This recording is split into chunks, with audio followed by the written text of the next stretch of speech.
Assalamualaikum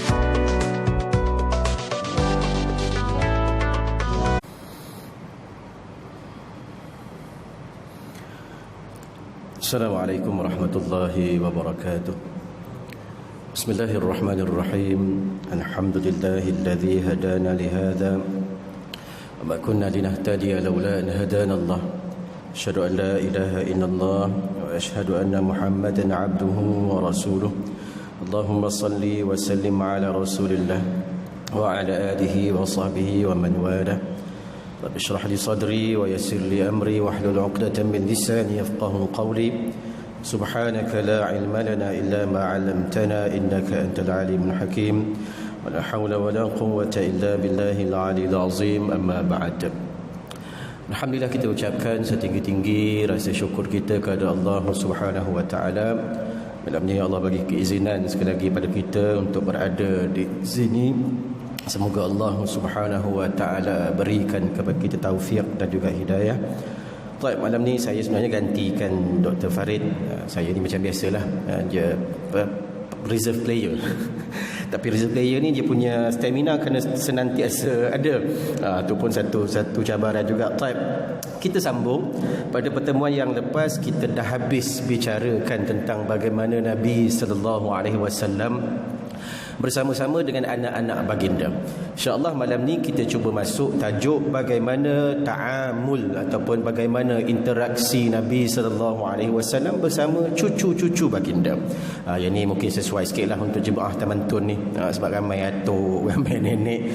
Baik, kalau kita nak tahu, Nabi SAW ada 7 orang cucu.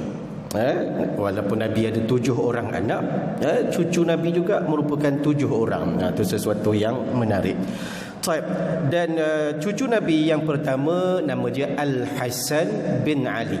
Al-Hasan bin Ali, saya emphasizekan Al, sebab cucu Nabi bukan nama Hasan Husin. Cucu Nabi nama dia Al-Hasan dan Al-Husain. Ada Al, ada alif lam di situ. Al-Hasan bin Ali merupakan kata riwayat antara manusia yang paling hampir sifat dan parasnya dengan baginda Nabi sallallahu alaihi wasallam. Itu kelebihan pada Sayyidina Hasan, Al-Hasan bin Ali. Dan dia merupakan anak sulung kepada Sayyidina Ali bin Abi Talib dan juga Sayyidatina Fatimah radhiyallahu taala anha.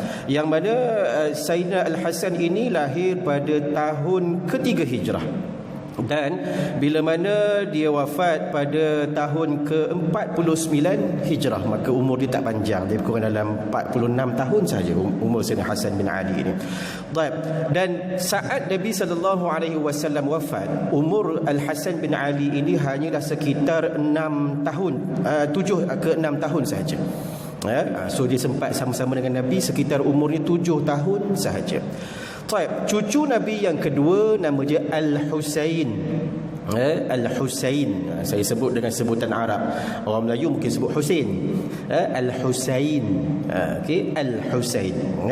Al-Husain bin Ali yang merupakan anak kedua daripada Sayyidina Ali bin Abi Talib dan juga Sayyidatina Fatimah, yang mana dia lahir pada tahun keempat Hijrah. So beza setahun je dengan Al-Hasan abang dia.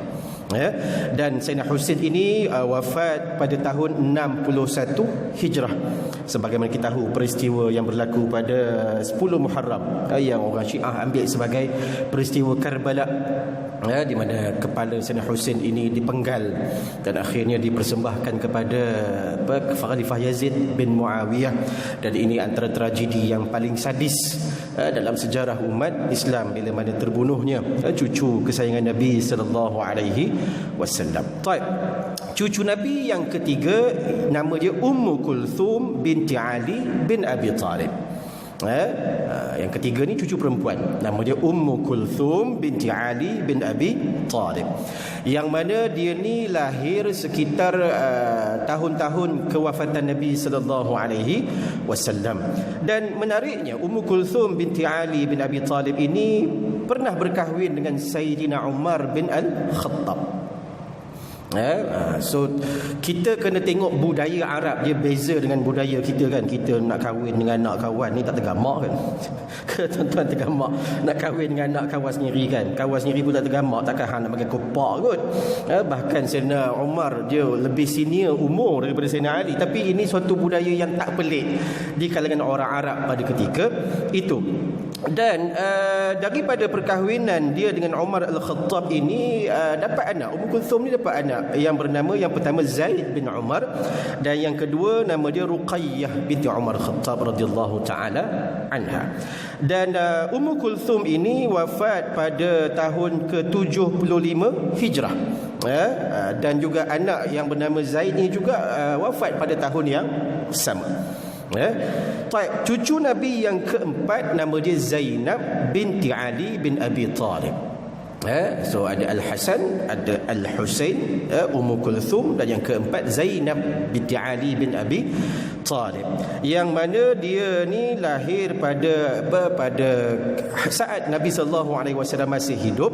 Dan menariknya Sayyidatina Zainab ini berkahwin dengan bapa saudara dia, ataupun pangkat pak saudara dia lah, yang bernama Abdullah bin Ja'far bin Abi Talib. Yang mana Sayyidatina Zainab ini tak sempat pun hidup lama. Dia mati tak kala mana bergelar isteri kepada Sayyidina Abdullah bin Ja'far. Cuma disebut bahawasanya Sayyidatina Zainab ini dapat melahirkan beberapa orang zuriat keturunan daripada Abdullah bin Ja'far ini. Dan disebut dalam riwayat anak-anaknya ramai. Anak-anak dia ramai. Baik. Cucu Nabi yang kelima nama dia Abdullah bin Uthman bin Affan.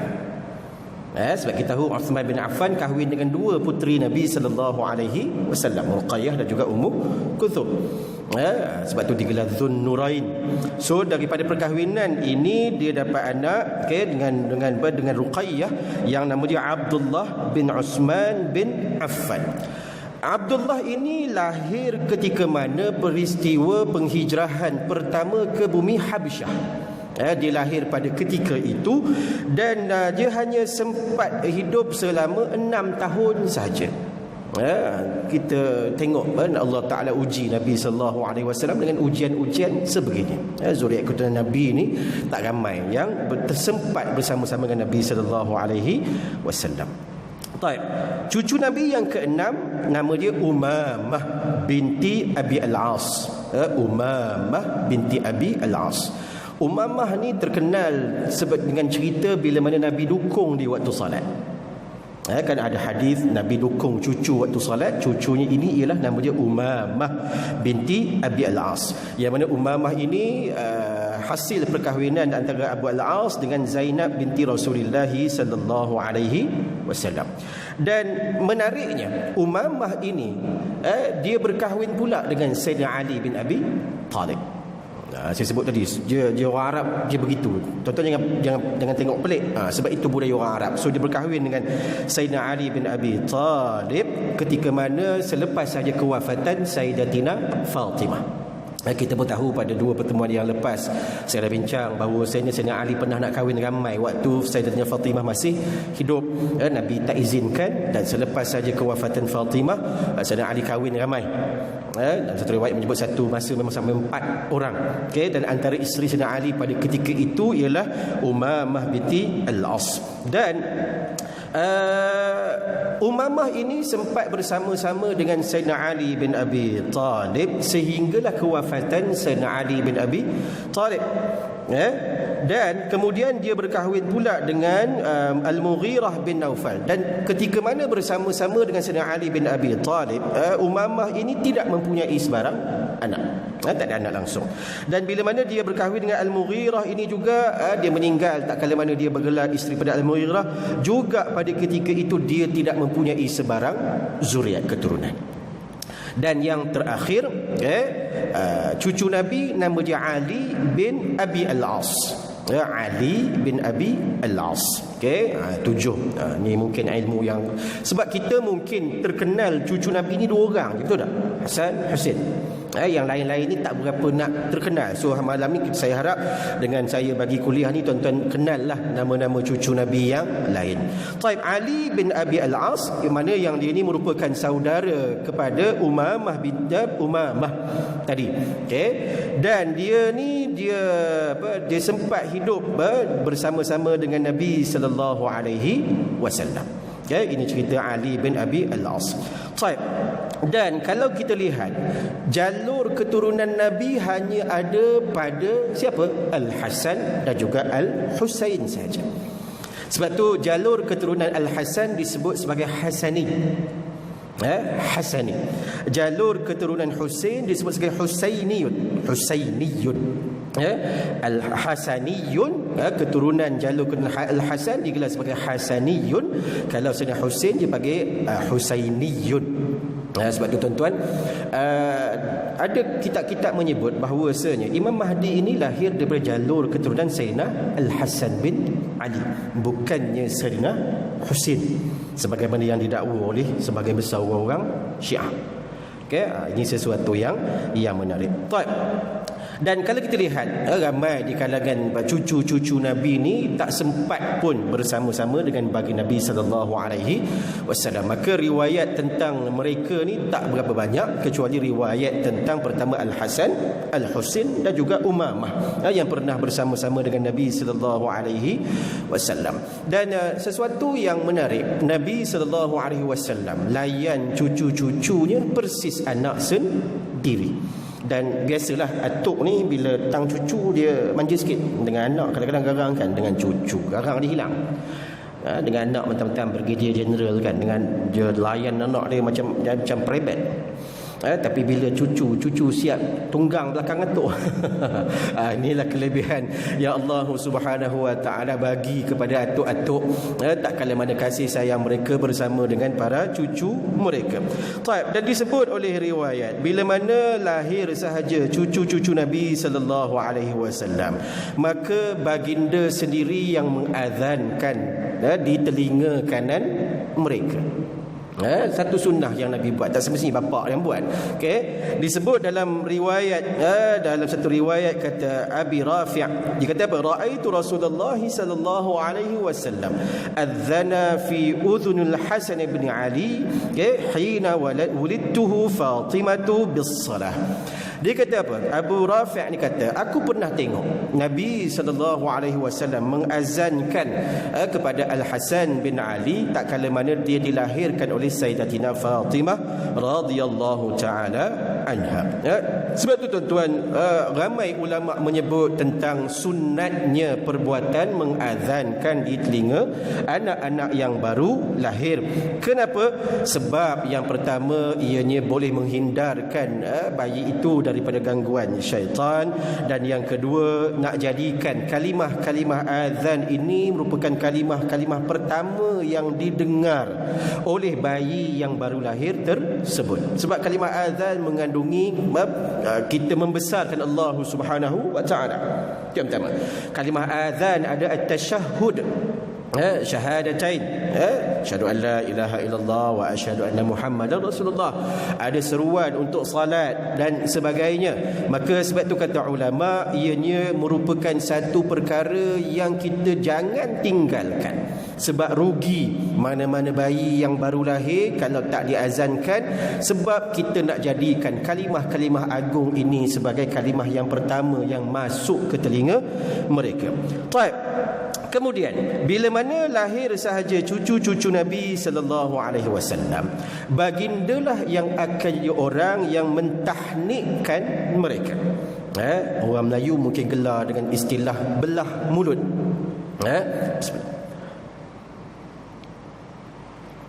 Baik, kalimah tahnik. Maka kata Aisyah radhiyallahu taala anha, dalam satu riwayat Aisyah kata, anna Rasulullah sallallahu alaihi wasallam kana yu'ti bis-sibyan fayubarriku alaihim wa yuhannikahum.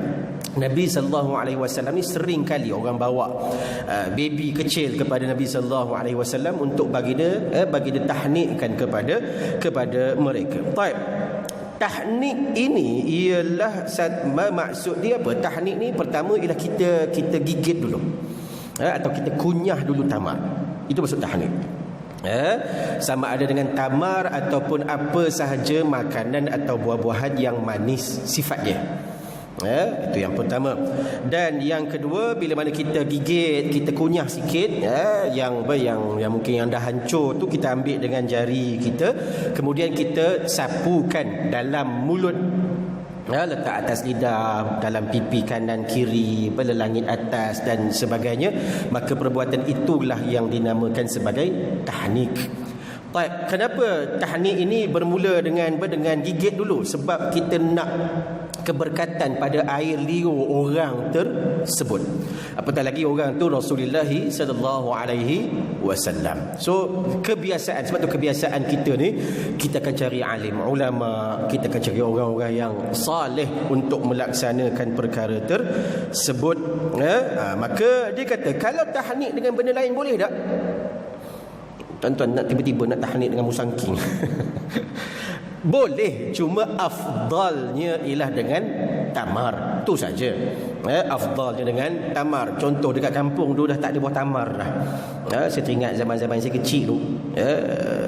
Dulu buah kurma mana nak ada. Dulu saya ingat waktu bulan-bulan puasa, kurma ni dengan asam jawa lebih kurang. Dulu kan orang jual kurma dulu kan dalam pack plastik. Lebih kurang asam jawa, sila ambil asam jawa kan. Dulu-dululah, sekarang ni kurma tamar dah banyak. So apa sahaja buah boleh digunakan. Dan dalam soal ini, antara tamar yang baik yang kita boleh gunakan ialah tamar ajwah. Itu tamar yang terbaik. Abu Hurairah dalam satu riwayat menyebut, al-ajwatu minal jannati wa hiya shifaa'un minas sammi. Asal usul sebenar kurma ajwah ini daripada syurga. Itu asal usul dia. Maknanya benih dia itu berasal daripada syurga. Dan Nabi SAW sebut kurma ajwah ini antara khasiat dia ialah dia ini syifa, penyembuh daripada asam.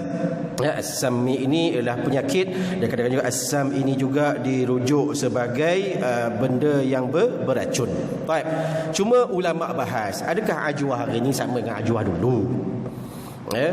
So kata ulama, tidak akan samalah ajwah hari ini dengan ajwah yang betul-betul berasal daripada syurga tersebut. Tetapi sekurang-kurangnya DNA dia tu still DNA ajwah lagi lah. Itu yang kita nakkan tersebut. So ini antara sunnah Nabi sallallahu alaihi wasallam. Kemudian bila mana lahir saja cucu-cucu Nabi sallallahu alaihi wasallam, baginda sendiri yang akan melaksanakan akikah terhadap cucu-cucu baginda. Dan dalam riwayat ini disebut oleh Ibnu Abbas radhiyallahu taala anhuma, dia kata aqqa Rasulullah sallallahu alaihi wasallam 'anil Hasan wal Husain radhiyallahu taala anhuma bi kabshaini. Kata Abdullah Ibnu Umar radhiyallahu taala anhuma, dia kata apa, bila mana sahaja lahir Hasan bin Husain, Al-Hasan dan juga Al-Husain, maka Nabi sallallahu alaihi wasallam menyembelih 2 ekor kibas. Setiap satunya makna 2 ekor kibas untuk akikah Hasan dan juga Husain. Nabi sallallahu alaihi wasallam sendiri yang melaksanakan. Baik, kita pun tahu akikah ini apa. Akikah ini merupakan suatu penyembelihan yang kita laksanakan tak kala mana lahirnya seorang bayi yang baru, dan kebiasaannya kita buat untuk bayi lelaki 2 ekor dan bayi perempuan 1 ekor. Ini kebiasaannya lah. Baik. Dan Nabi SAW pernah disebut bahawasanya Nabi melewatkan, Nabi delay akikah ini sampailah hari yang ke-7 kelahiran. Kata Aisyah radhiyallahu taala anha, dia dikata aqqa Rasulullah sallallahu alaihi wasallam an Hasanin wa Husainin yaum as-sabi'i wa sammaha. Kata Aisyah, Nabi sallallahu alaihi wasallam melaksanakan akikah ini kepada Al-Hasan dan juga Al-Husain pada hari ke-7 kelahiran mereka, dan Nabi sallallahu alaihi wasallam menamakan mereka pada hari ke-7 tersebut. Walaupun ada riwayat yang menyebut bahawasanya Nabi SAW pernah menamakan anak baginda Ibrahim pada hari kelahiran, maknanya ada dua kaedah nak meletakkan nama anak ni. Pertama, boleh kita letakkan nama pada hari kelahiran terus, bagi nama. Itu yang pertama. Kedua, kita boleh pilih sehingga hari yang ke-7 untuk kita namakan kepada anak tersebut. Baik, kata ulama, katakanlah anak itu lahir pada hari Jumaat. Bila hari Jumaat, so Jumaat, Sabtu, Ahad, Isnin, Selasa, Rabu, Khamis. Maka disebut hari Jumaat, maka hari Khamis itulah perlu kita laksanakan akikah tersebut. Baik. Kemudian ada juga riwayat menyebut al-ghulamu murtahanun bi'aqiqatihi yuzbahu anhu yaumas sabi'i wa yusamma. Bayi-bayi yang baru lahir ini murtahanun. Murtahanun ni asal daripada kalimah ar-rahan. Ar-rahan ni maknanya tergadai. So tuan-tuan boleh bayangkan anak-anak yang baru lahir ni umpama barang gadaian. So nak tebus dia bagaimana? Tebusan ialah dengan kita melaksanakan akikah tersebut. Dan dalam riwayat ini disebut bahawasanya Nabi SAW menamakan mereka ini pada hari yang ke-7. Baik. Seterusnya, antara sunnah Nabi tak kala mana mendapat cucu yang baharu, Nabi SAW memerintahkan agar dicukur kepala mereka. Orang Melayu cukur jambul. Sebenarnya cukur habis rambut tu, bukan cukur jambul dia je. Ni hampa tu cukur jambul step tu je. Saya kalau mana-mana ada yang bawa anak kat saya kata saya suruh bapak dia cukur habis depan saya. Saya kata cukur habis. Saya tak nak yang style gunting sikit. Saya kata cukur habis je, senang. Kan? Ni nanya kan nak bawa sorang kan, budaya kita kan bila dulu kan zaman marhaban. So bila marhaban kan bawa seorang gunting sikit. Saya kata susah. Saya kata senang je, bapak dia bawa dekat saya sebagai contoh, senang sekali harung je, habis.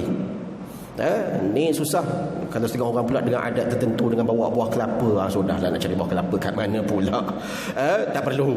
Yang Nabi SAW perintahkan sebagaimana hadis Rafi' maula Rasulullah SAW. Dia kata apa? Anna al-Hasan bin Ali lamma wulida aradat ummuhu Fatimah an ta'uqqa anhu bikabshain. So bila mana lahir dia Al-Hasan bin Ali ni, Fatimah nak melaksanakan akikah untuk anak dia. Biasalah mak. Nabi kata apa? La tu'aqqi anhu. Nabi kata jangan kamu buat. Maknanya jangan kamu buat means Nabi nak buat. Sebagai atuk Nabi kata kamu mak tak payah buat. Cuma Nabi kata walakin ihlaqi sya'ra ra'sihi. Tapi kamu sebagai mak kamu cukur kepala dia. Cukur rambut dia. Kemudian Nabi kata summa tasaddaqi biwaznihi minal wariqi ay fiddah fi sabilillah. Apa yang kamu kena buat wahai Fatimah? Nabi kata bab akikah itu aku punya hal. Tapi kamu sebagai ibu, kamu cukur rambutnya, kemudian kamu timbang rambutnya senilai dengan nilaian perak. Perak. Saya orang Perak kan. Dia Perak ni hebat dia kan, sebab tak ada negeri mah kecuali Pasir Mah. So Perak ni hebat dia kan.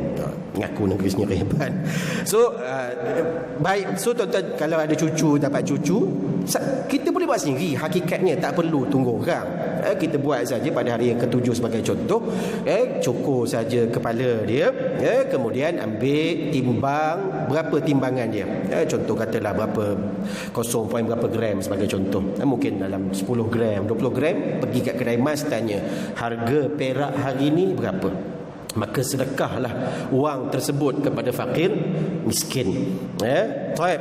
Kemudian bila mana lahir saja Husain, Nabi SAW juga melaksanakan perkara yang demikian. Ada juga riwayat pada Anas bin Malik radhiyallahu taala anhu. Dia kata apa? Nabi SAW memerintahkan agar dilaksanakan untuk cukur kepala Al-Hasan dan juga Al-Husain ini pada hari yang ke-7, dan kemudian disedekahkan suatu nilaian yang sama dengan nilaian perak dengan berat rambut tersebut. Dan kata ulama, bila mana kita cukur rambut budak ni sampai habis, bukan gunting, cukur habis, maka dia ada beberapa manfaat, atau kita kata ada beberapa khasiat lah. Antaranya ialah dalam keadaan ini, yang pertama dia bantu untuk pertumbuhan rambut tersebut. Dan Nabi SAW juga dalam ada beberapa riwayat menyebut bahawasanya bila mana dah sahaja selesai cukur, Nabi akan ambil za'faran. Tahu kan za'faran? Nabi ambil kan, bila za'faran ni kita rendam dengan air kan, dia akan keluar warna kuning sikit. So Nabi akan sapukan cecair za'faran itu kepada kepala bayi-bayi yang baru lahir. Kalau orang tua-tua dulu kan dia ambil macam bedak sejuk, letak warna kuning, ada orang kata kunyit terpulang. Tapi yang Nabi SAW laksanakan ialah dengan meletakkan za'faran. Za'faran. Ada riwayat daripada Aisyah radhiyallahu taala anha disebut, orang-orang Arab jahiliah dulu, bila mana lahir saja anak, mereka juga melaksanakan sembelihan ini dengan adat mereka lah. Apa yang mereka buat? Mereka ambil darah binatang itu, mereka sapu dekat kepala budak tersebut. Maka Nabi SAW ubah dia dengan melaksanakan apa dia? Dengan melaksanakan ada sapuan, tapi sapuan itu dalam bentuk disapukan za'faran kepada kanak-kanak tersebut. Baik. Seterusnya, antara sunnah Nabi SAW ialah Nabi SAW akan memilih nama-nama yang baik untuk cucu-cucu baginda Nabi SAW. Dan juga bila mana Nabi tahu ada orang dengan nama yang tidak baik ataupun mengandungi makna-makna yang tidak baik, Nabi SAW akan tukar nama tersebut. Sebab tu ibu-ibu ayah-ayah sekalian, atuk sekalian, bila kita anak kita baru lahirkan cucu kita, tanya elok-elok nak namakan apa. Saya tengok budaya orang Malaysia ni makin mengarut bab nama. Betul tak? Dulu nama-nama kita ni satu perkataan je. Kemudian dia jadi tambah jadi dua. Nama saya dua perkataan, Ahmad Syahir. Okey lagi lah. Sekarang ni kan 4 patah perkataan satu nama budak. Dah lah tu ejaan pula pelik-pelik. Kalau contoh nama saya Ahmad Syahir, SHH, orang dulu SH, kan orang sekarang SY lah. Kan SHH HIR, tak nak HIR, nak HEER. Alamak, kan. Esok nak isi borang payah. Satu hal. Esok nak akad nikah pun payah juga 4 patah perkataan. Dengan naib-naib kadi tersasul. Jangan pengantin tersasul sudah sebut nama lain. Itulah kenanya. Sebab tu dalam soal nama ni, kena ingat nama ini ialah doa yang kita panggil kepada anak-anak kita. Saya nak tanyalah orang Melayu ni, berapa ramai yang panggil nama anak dengan panggilan penuh? Tak. Orang Perak kan, saya orang Perak, orang Kuala Kangsar lah.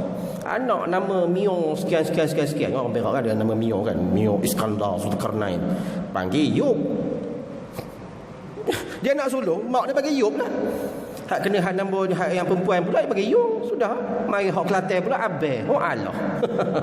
So akhirnya nama tu hilang. Tak dipanggil pun dengan nama tersebut. Sedangkan waktu tu bergaduh. Nak letak nama ayah satu, nama mak satu, nama tok pun nak juga letak situ. Akhirnya tak dipanggil pun. Sedangkan hakikat penamaan ini ialah panggilan dan juga doa. Saya alhamdulillah mak saya ni, mak saya tetap panggil saya dengan panggilan penuh. Kadang-kadang dia bila saya balik kampung, kadang-kadang dia nak kejutkan untuk bangun sahur ataupun kejut untuk bangun qiyam, mak saya panggil nama penuh, Ahmad Syahir, bangun. Alhamdulillah lah mak ikut sunnah. So kita ni kadang-kadang kita panggil tak. Saya biasa mengajar di sekolah rendah. Kadang-kadang bila budak-budak ajar satu ni kan, saya tanya nama. Bila tengok nama, tanya dia panggil nama apa. Kita panggil dia tak perasan tu nama dia. Sebab dekat rumah tak pernah pun dipanggil nama tu. So bila masuk sekolah dia terpinga-pinga. That's not my name, dia kata. My name is Boboy. Sudah, tengok nama lain. Muhammad Haikaluddin Ikhwan apa. Wah, payah. Saya biasa jadi MC untuk majlis-majlis untuk Jabatan Pendidikan dan sebagainya kan, juruacara majlis. Bila sebut nama budak-budak ni, Allahu Akbar, terkeliat lidah. So sebab tu Nabi tunjukkan kepada kita satu sunnah yang simple je. Nama ni biar nama yang ada makna yang baik. Alhamdulillah orang Arab dalam bab ni dia ikut sungguh sunnah ni. Sebab tu orang Arab nama tak pelik. Muhammad bin Ahmad bin Muhammad bin Ahmad bin Muhammad bin Ahmad, hatu je dia guna. Yusuf bin Ali bin Yusuf bin Ali, hatu je. Main orang Melayu, pelik. Muhammad Israel Mikail Israfil, habis semua letak. Ni kena betulkan, ini betul-betul menyalahi sunnah Nabi sallallahu alaihi wasallam. Apatah lagi nama-nama yang tidak memberikan sebarang makna. Taib, adakah kena nama tu dalam bahasa Arab? Tak semesti nama tu bahasa Arab. Tapi biarlah nama-nama itu yang ada maksud. Orang Melayu kan, contoh kan, dia letak nama anak Muhammad Bukhari, tak salah. Tapi nak sebut Bukhari itu bukan nama dia. Al-Imam Al-Bukhari itu bukan nama dia Muhammad bin Ismail bin Bardizbah Al-Bukhari, sebab lahir dekat Bukhara. Al-Imam At-Tirmidzi, At-Tirmidzi, ada sebab menyebut Tirmidzi sebab dia lahir di Tirmiz, ada sekalinya menyebut sebagai Turmuz. Nama dia Abu Isa At-Tirmidzi. Al-Imam An-Nawawi, dia lahir dekat kampung, nama dia Nawa. Nama dia lain, nama dia Yahya bin Sharaf An-Nawawi. Saya orang Perak kan, dulu ada Syekh Idris Al-Marbawi, sebab lahir kampung Lubuk Merbau. Tuan-tuan bukan pernah dengar nama Syekh Jawi Al-Bantani, sebab lahir di Banten, Kalimantan, Indonesia. Syekh Syamsuddin As-Sumatrani, sebab lahir dekat Sumatera. Itu nama dia nisbah. Kan saya kan Ahmad Syahir, mungkin tuan-tuan kata apa Al-Bangsa. Dulu orang sebab saya mengajar di Bangsa banyak, nama saya Al-Bansari dah, sebab lahir mengajar dekat Bangsa, so Al-Bansari. So kena tahu juga sejarah nama ni. Macam juga kita letak nama anak Muhammad Hamka. Betul lah nama ulama, Hamka kan nama ulama, tapi itu bukan nama dia. Hamka ni sebab orang Indonesia dia suka singkatan. Kita macam kita kan PDRM, kan dia Polri, Polis Republik Indonesia. Hamka ni lah Haji Abdul Malik Karim Amrullah. So Hamka, Hamka. Kita pun letak nama anak Muhammad Hamka, letaklah. So kawan tu nama itu kan Haji Abdul Malik Karim Amrullah. Kita letak nama anak Muhammad Hamka. Tu saya kata kadang-kadang bab-bab nama ni biarlah rujuk yang sepatutnya. Jangan pula mentang-mentang dapat anak kembar, seorang letak Nurul Syarul Bariyah, seorang Nurul Khairul Bariyah. Tu nanya. Ingat Quran, Ustaz? Jangan. Tak semua nama dalam Quran tu baik. Kalau tak anak Firaun nanya. So sebab tu bab-bab nama ni sunnah Nabi namakan dengan nama yang baik. Itu yang pertama. Kalau makna nama itu tak baik, Nabi tukar kepada makna yang baik. Sebagai contoh, Abu Hurairah, itu gelaran dia. Asal nama dia Abdus Syams, hamba kepada matahari. Kan tak elok. So Nabi tukarkan nama dia kepada Abdul Rahman bin As-Sakhar. Abdul Rahman bin As-Sakhar. So di sinilah peranan kita. Bila mana kita nak dapat anak baru ke, dapat cucu baru ke, pilihlah nama tu betul. Dan pastikan nama itulah yang menjadi sebutan. Bukan panggilan lain tu bolehlah panggil, tapi biar nama tu sebutan. Agar apa? Agar dia menjadi doa untuk budak tersebut. So bila dia jadi doa untuk budak tersebut, maka akhirnya barulah sifat-sifat yang nak kita doakan tu melekat pada budak tersebut. Ni orang Perak kata hajinya bantah, tak nak dengar cakap. Yalah, nama baik tapi panggil lain, macam mana kawan tu nak dengar cakap? Sebab tu ini antara sunnah Nabi sallallahu alaihi wasallam. Baik. sikit sebelum habis. Ada dalam 2 minit ni. Nabi ni pernah satu ketika cucu Nabi ni kencing. Tak kala mana Nabi pangku dia, Nabi sikit pun tak pernah marah. Ini kehebatan Nabi sallallahu alaihi wasallam. Baginda senyum, bahkan di situlah tempat baginda mengajar para sahabat bagaimana berinteraksi dengan fiqh tak kala mana berhadapan dengan najis. Ini tanda-tanda pernah ada seorang cucu Nabi tu kencing, sahabat macam nak serbu, nak angkat dia lah, sebab air kencing Nabi. Nabi kata tak, biar dia kencing dulu sampai habis, kemudian baru angkat, salin pakaian. Nabi kata, mari aku tunjukkan cara menyucikan najis dengan betul. Tengok akhlak Nabi. Sebab budak dia bukan tahu apa pun. Yang patut kita marah orang tua kencing merata. Setakat budak-budak hak tu normal. So sebab tu ibu-ibu ayah sekalian, dalam riwayat menyebut tentang soal ini banyak. Sebab tu bila mana kita berhadapan dengan situasi fiqh gini, maka di sinilah orang kata hikmah Allah Taala jadikan cucu-cucu Nabi ini sendiri kencing ke atas Nabi sallallahu alaihi wasallam. Sebab apa? Nak jadikan pengajaran kepada umat. Nabi tak pernah kata apalah kencing, lepas tu tak nak dukung cucu dah. Tak, Nabi akan tetap terus dukung cucu, walaupun cucunya kencing atas badan Nabi sallallahu alaihi wasallam. Itu tanda kasih sayang. Kita kena ingat, pakaian kita boleh tukar, tapi kasih sayang tak boleh dibeli. Saya pernah tengok dalam hidup saya, ada orang yang baik, kehidupannya baik, dengan Allah rapat. Bila mana dia tua, tak larat berjalan, cucu yang dukung daripada rumah ke kereta. Saya pernah tengok depan mata saya sendiri. Sebab tu kadang-kadang kita ni bila kita buat baik dengan orang, insya-Allah satu ketika nanti orang lain juga akan buat baik dengan kita. Insya-Allah ada masa kita sambung pada pertemuan yang akan datang. Yang baik daripada Allah Subhanahu wa taala. Yang kurang saya mohon ampun dan maaf. Aqulu qawli hadza wa astaghfirullahal azim li wa lakum. Assalamualaikum warahmatullahi. Kita tangguhkan dengan kafaratul majlis dan suratul asr. Subhanakallahumma hamdika asyhadu an la ilaha illa anta astaghfiruka wa atubu. Bismillahirrahmanirrahim. Wal 'asr innal insana fi khusr illa alladhina amanu wa 'amilus solihat wa tawassaw bil haqqi wa tawassaw bis sabr. Shadaqallahul 'azim.